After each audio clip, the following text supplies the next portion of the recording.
आज सकाळी स्मशानाच्या वाटेने एक मृतदेह आला, पण त्याच्यासोबत आली एक जिवंत वेदना, एक चिमुकली जी अक्षरशः तुटली होती. ती आईच्या पार्थिवाजवळ कोसळून रडत होती. आई, मला सोडून काय गेलीस? मी कोणासाठी जगू? आता तो आवाज, तो रडणं नव्हतं, तो एक जीव तुटण्याचा आवाज होता. ती म्हणत होती, तूच मला अन्न दिलीस, तूच मला जपला, आता मला कोण पोटभर जेवू घालणार, कोण माझ्यावर जीव लावणार? असे अनेक प्रश्न चिन्ह तिच्या मुखातून बाहेर पडत होते.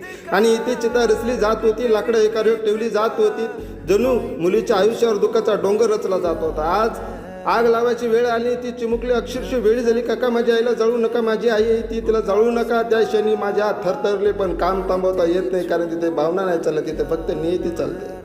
मी रोज मृत्यू पाहतो, रोज कोणाचं तरी आयुष्य संपताना पाहतो, पण आज मी आतून तुटलो, कारण मोठ्यांचा मृत्यू समजावता येतो, पण एका चिमुकलीचं आई हरवणं हा अन्याय आहे, निर्दयी सत्य आहे. गरिबाने आधीच जगणं जाळलं होतं त्यांचं, आणि आज त्या चितेच्या आगीत तिचं शेवटची सावलीही जळून गेलं.